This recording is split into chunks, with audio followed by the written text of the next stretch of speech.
අර ලස්සනද?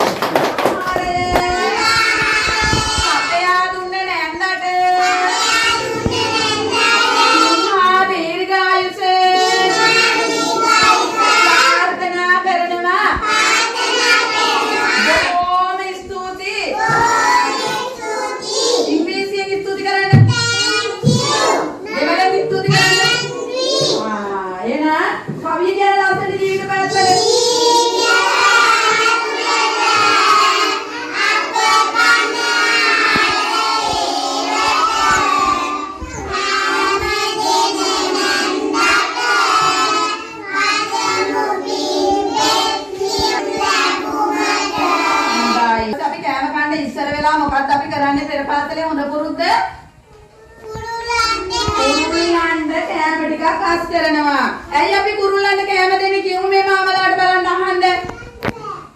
ඔව් එයාලට උයා ගන්න බෑ සර් එකක්. අනිත් එක ඈ? ඔව් ඒගොල්ලන්ට මොනවද අපිට වගේම දැනෙන්නේ? වතුර දීපහ දැනෙනවා. ආයේ බඩගින්න දැනෙනවා. ආයේ තවත් දෙයක් දැනෙනවනේ. නීති මතක් දැනෙනවා අපිට වගේම. ඒගොල්ලන්ත් අපි වගේම කෑම කනවා, වතුර බොනවා, නිදිනවා නේද? එතකොට ඒගොල්ලන් මේවා කරගන්න විදියක් නැති නිසා අපි කෑම එකේ ටිකක් අපි සතුටුන්ට දෙනවා. එතකොට අපිට මොනවද ලැබෙන්නේ? පින් ලැබෙනවා. අපිට විතරද පින් ලැබෙන්නේ?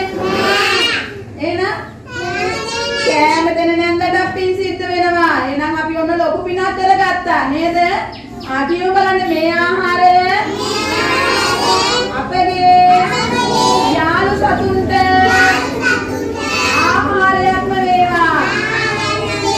එහෙනම් දැන් කෑම කන්න ඉස්සර වෙලා අර නැන්දගෙන පිඟානට සතුන් ටිකක් අයින් කරන්න ඕනේ. අයින් කරන්න බලන්න යනවා අල්ලා ගන්නවා. එහෙනම් දැන් පිඟාන අල්ලාගෙන වම් අතින් දකුණු අතින් කෑම කන්න ඕනේ. එතකොට අපි මොකද කෑම කන වෙලාවට මොනවද නොකරන දේවල්?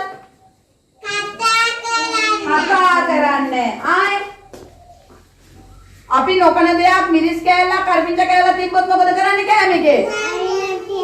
ඔව් යම් ළඟ ඉන්නේ යාළුවාගේ පිඟානට දානවද? නෑ. බිමට දානවද? නෑ. එහෙනම් මොකද කරන්නේ?